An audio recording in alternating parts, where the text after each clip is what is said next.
Right now on Newsmax Exclusive, Washington, D.C.'s fight over funding and Obamacare continues following a marathon speech by Senator Ted Cruz that rallied the base of the GOP and at times even entertained. I do not like green eggs and ham. I do not like them. Sam, I am. But it also did not stop Democrats and those fighting for the president's health care law yet. We have exclusive insight from former Senator Jim DeMint and Congressman Steve Scalise and Lynn Westmoreland on where the funding fight will go from here. I'm Kathleen Walter at Clinton Global Initiative in New York, where the mission here is for world leaders to solve the globe's most pressing problems. But no one here could avoid talking about Obamacare. I'll explain with complete coverage straight ahead. Plus, new EPA regulations on power plants, what they will mean for your power bill and your family's bottom line. And in money news, we have witnessed the end of BlackBerry, perhaps, another round of massive layoffs and a new owner on the horizon. What's ahead for the smartphone industry? Plus, in Newsmax Health, Suzanne Summers joins us for an exclusive look at a problem plaguing women like her, why she's saying I'm too young for this, and why you may be too. Newsmax Exclusive starts right now.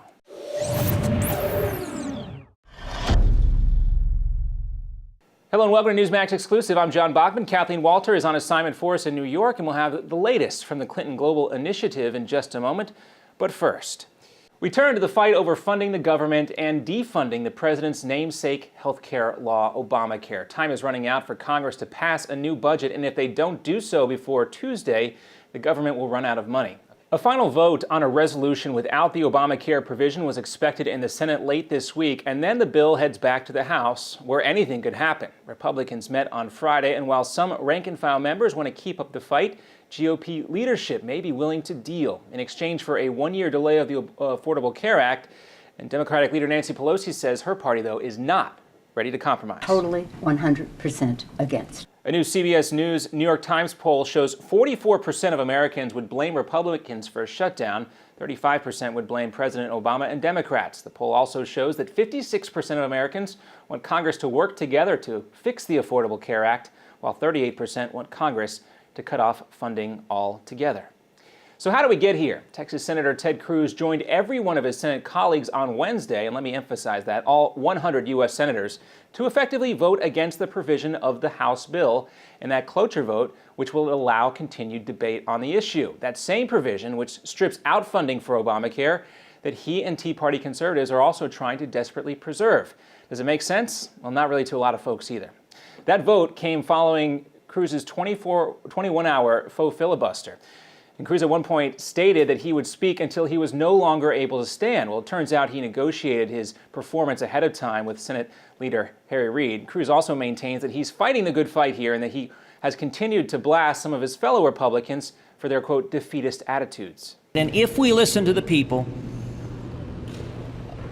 the Senate will step forward and defund Obamacare because it simply isn't working. Some of those senators whom Cruz says have not stepped forward to support him include Republicans like fellow Texan John Cornyn and Senate GOP leader Mitch McConnell, who early on in this process expressed sharp disapproval of Cruz's tactics. Filibustering a bill that defunds Obamacare is the best route to defunding Obamacare. All it does is shut down the government and keep Obamacare funded, and none of us want that. And so, as we told you, the bill will now likely go back to the House, probably at the last minute, where they could vote to reject the Senate's bill, which would then, of course, set up this government shutdown. As for playing ball, according to senior GOP aides, House Republicans, including John Boehner, are seriously considering offering a one-year delay of the individual mandate to allow further time to discuss the issue. But the White House has said that is a non-starter. So what are GOP House members saying about potentially having to go back to the drawing board at the last minute with the prospect of a government shutdown looming, default, and potential economic crisis and calamity on the horizon? Oh yeah, and don't forget, Obamacare is about to take effect as well. During an exclusive interview with Newsmax TV, Congressman Lynn Westmoreland, a member of the House Financial Services Committee, predicted that Congress would wind up in this exact same spot and that the House wouldn't get any kind of bill back from the Senate to even consider until the very last minute, setting up yet another game of congressional chicken. But, I mean, I would imagine that the Senate will wait till, September the 29th or, September the 30th to send something back to us to try to jam us, to have to pass something to keep the government open. And I think what we're showing the American people is, look, we're not trying to jam anybody. This is not some type of political game. We are very sincere about what we're doing, and we're giving the Senate 10 days to debate it. Well, the proceedings in Congress, and specifically in the Senate, including Ted Cruz's talkathon, have been closely watched by outside conservative grassroots groups like the Club for Growth and Freedom Works, which said it may score lawmakers' votes on Obamacare and then potentially use them against GOP senators in future elections. Also watching close to see what happens in the Senate is former South Carolina Senator Jim DeMint, who is now president of the Heritage Foundation. Well, there are enough senators who promised to do everything they could to stop Obamacare, so we're all watching to see if they actually follow through on their promises, because all it takes is 41 votes to stop Harry Reid from increasing spending and also adding the spending for Obamacare, which doesn't make any sense since the president has delayed large parts of the implementation. Meanwhile, no matter what happens with the continuing resolution and the potential of a government shutdown, Congress and President Obama must also navigate the upcoming debt limit facing the federal government. And some Republicans, including House Speaker John Boehner, have reportedly been eyeing that fight, the debt ceiling fight, as the better opportunity to make significant improvements or even replace the president's health care law. After all, President Obama recently said that he's still open to ideas to improve the Affordable Care Act, or is he? According to Congressman Steve Scalise, who chairs the influential Republican Study Committee, well, Scalise says he's heard this from the president before. Well, you know, if you go back to the debate on Obamacare in 2009, the president made similar promises when he was barnstorming around the country. He said, I'll sit down with any Republican Congress and talk about any idea they had. There were at least 6 of us in Congress who took him up on that offer and actually sent a letter and called the White House and said, we do have a number of ideas that will actually reform and fix health care, and we want to sit down with the president. Now, if Republicans like Cruz still hope to strip out funding for Obamacare in the Senate, they will have to convince 13 Democrats to join them in their fight, and without a consensus of support from their own party, some Republicans even now admit that is an impossible task. Of course, be sure to stay tuned to Newsmax TV and Newsmax.com for the latest on the funding fight, when we'll have special coverage of the Obamacare rollout starting next week. But for right now, we are going to send it up to New York, where Newsmax TV's Kathleen Walter joins us now with her continuing coverage of the Clinton Global Initiative. Hi, Kathleen. Hi, John. Here at Clinton Global Initiative, heads of state and leaders of businesses and nonprofits met under the theme of mobilizing for impact. Millions of dollars will be donated here to fund causes across the globe, everything from tuition for students of war-torn Syria to creating jobs in earthquake-ravaged Haiti. But one of the big stories here was a rare and public meeting between Presidents 42 and 44, Bill Clinton and Barack Obama. President Obama joined President Clinton on stage to tout the health care reform law, otherwise known as Obamacare. He said it will save consumers thousands. Well, let's talk a little about the health care law. Once these marketplaces are up and running, it turns out that what has traditionally been a pretty conservative principle, which is competition and choice, work. Well, in the insurance market, competition and choice work. When you have a law that is killing jobs, when you have a law that is hammering small businesses, when you have a law that is forcing people into part-time work, into working 29 hours a week, when you have a law that is causing skyrocketing insurance premiums, when you have a law that is causing more and more people to lose their health insurance, you have a law that's not working. For those who say that they want to repeal it, typically when you ask them about, well, what all these various benefits, they say, well, that one's good, and that one's pretty good, and we'd keep that, and you pretty much go down the list, and there's not too much people object to. Here at CGI, we also caught up with political strategist Doug Schoen, who has advised the Clintons, and I asked him about the Republican strategy to push forward this spending bill to continue funding the government, but withholds funding from Obamacare. I think it's a political mistake. I think the Republicans know it can't pass the Senate, that they will be blamed if the government shuts down, and at this point, the Republicans are poised to make gains in the election in 2014, but this kind of strategy, which involves intransigence, will arguably hurt them, not help. Doug Schoen says that if Republicans are not careful, it could lead to a Hillary Clinton win in 2016. First, I think there is legitimate concern and indecision. It's a big decision. She's served a long time as Secretary of State, 4 years in the Senate before that. So she has to decide if she wants to go through the rigors of the campaign. But that being said, Kathleen, she's the front runner on both sides if, in fact, she decides to go do it. Civil rights leader and the founder of the Rainbow Push Coalition, Reverend Jesse Jackson, is also here. We caught up with him for a couple of minutes. He wasn't ready to speculate about a Hillary Clinton bid in 2016. However, I did ask him about whether President Obama was living up to the expectations of Black and African American voters. And here's what he had to say. Well, there's great anxiety because the fact is blacks languish at the bottom.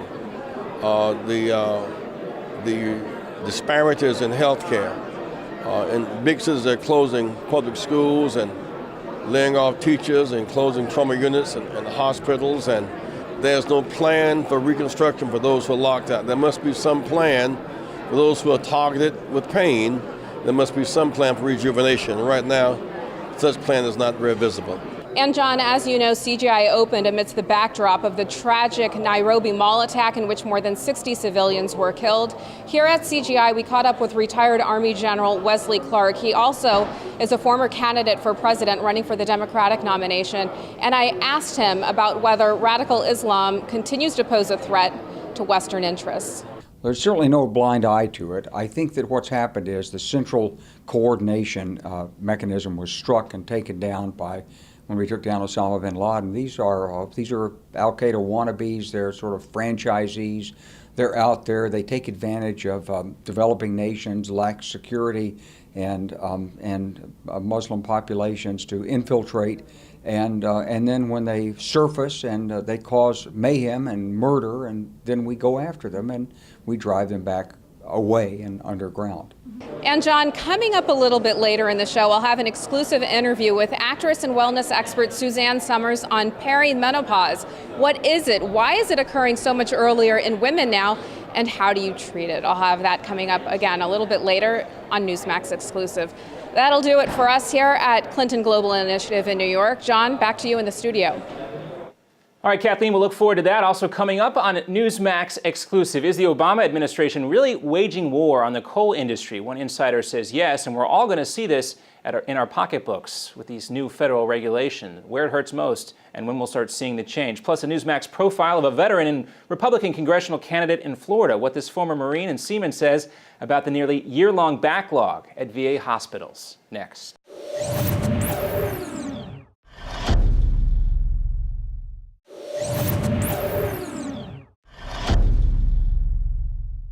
Welcome back to Newsmax Exclusive. The Environmental Protection Agency recently announced strict new standards for coal and gas-fired power plants. But supporters of clean coal technology say the result of these new restrictions could cause more Americans to pay higher power bills. The restrictions are the first ones imposed on greenhouse gases by the agency. The rules are also the first piece of the president's climate change proposal announced earlier this year to be set in motion. Here's EPA Administrator Gina McCarthy. These proposed standards are the first uniform national limits on carbon pollution from new plants. They do not apply to existing power plants. So existing power plants will likely carry on, but the new regulations can also cause significant problems for future power plants because those restrictions may prevent companies from investing in carbon capturing technology planned for coal-fired power plants already under construction. And that's what makes these tougher regulations on carbon emissions for new power plants dangerous, according to Mike Duncan, who is the president and CEO of the American Coalition for Clean Coal Energy, a lobbying group for the industry. Those who believe that we can get by without coal are sticking their heads in the sand. These regulations are dangerous. They're economically destructive to the people of this country, and I'm hoping that people will rise up during this comment period and let them know that. For the first time ever, our federal government is choosing sides. And there are also thousands of jobs on the line for people who work in the coal industry, of course. Duncan encourages everyone to contact the EPA and their representatives to tell them just how important this issue is. Now to the classroom, where a new book shows that American school kids have fallen way behind other kids around the world, especially in the subject of math. During a Newsmax Exclusive, we talked to Harvard professor Paul Peterson, who just released a new book called Endangering Prosperity, a global view of the American school. Now, based on standardized test scores from around the world, Americans finished 32nd in the subject of math, with only about 30% of students testing proficient. Peterson said unless this gets fixed, it could be disastrous for the U.S. economy. Well, if you look over the whole course of the 21st century, what's left of it, and there's a lot of it left, it adds up to about $77 trillion, which is an astronomical sum of money. It's hard to put this in perspective, but you translate that down into wages, it's 20% a year. Now, you don't see it in the first year. It shows up only gradually as more educated people enter into the workforce, but the long-term impact is enormous. And Professor Peterson went on to cite low accountability and parent-teacher communication as a main factor in those low test scores. And when Newsmax Exclusive continues, what's next for the once dominant BlackBerry smartphone maker? Research in motion. We'll dive into that next in Money News. Plus, Kathleen joins us again with a look at her exclusive interview with Suzanne Summers.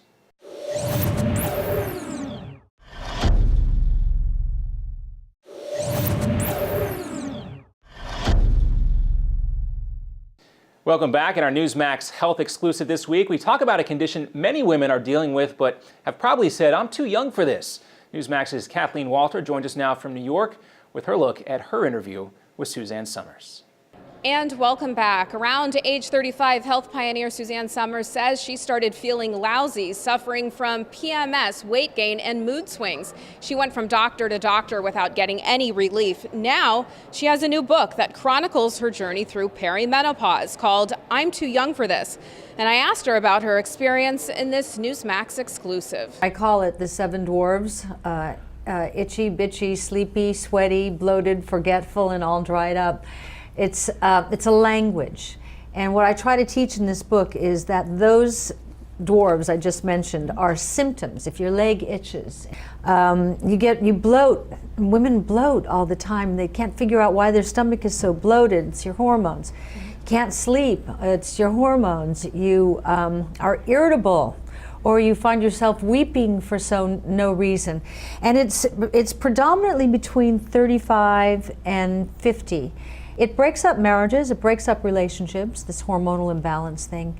And what I try to do is teach young women what the language means, what those symptoms mean, because they each are connected to a different hormone that needs adjusting, and how to do it and how to get through the myths of it being dangerous. Suzanne Summers tells us that bioidentical hormone replacement therapy, or BHRT, was key to her feeling better.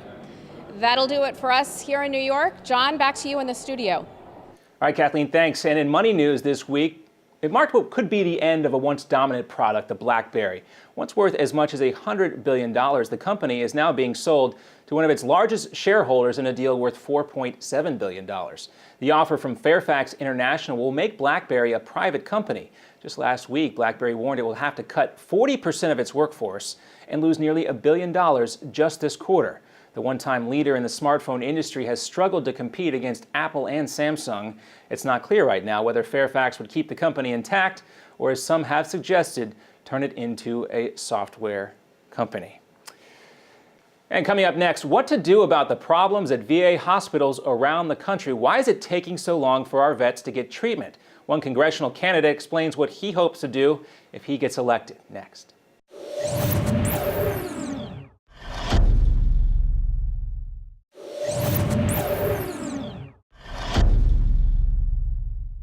And welcome back. During an exclusive Newsmax profile, we catch up with former Marine reservist and active duty Navy veteran Jorge Bonilla. Bonilla is now running for Congress in Florida's 9th Congressional District, which is home to one of the most outspoken and liberal lawmakers in Washington, Alan Grayson. But we also talked to Bonilla about the backlogs and problems in Veterans Administration hospitals around the country. A recent report showed that there are currently about 800,000 veterans waiting an average of 332 days for their claims to be processed.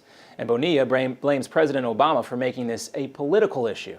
So I would urge the president to not play sequester politics with the VA helping our veterans. And that's something that we need to just take out of that equation entirely. The president has discretion when it comes to how he allocates the funds, even within the sequester. I would urge him to just stop playing politics. Bonilla also said Congress should make the VA backlog one of its top priorities, even with everything else going on in Washington. And next week on Newsmax Exclusive, we talk with Blake Makowski, the founder of the shoe company Tom's, about how he mixes philanthropy with his business venture. Plus, a look at the future of the tech industry with financial analyst David McElvaney, what's ahead for the smartphone market, and is BlackBerry's tale a cautionary one for other tech companies? That's going to do it for this edition of Newsmax Exclusive. I'm John Bachman for Kathleen Walter and our entire crew. Thanks for watching, and take care.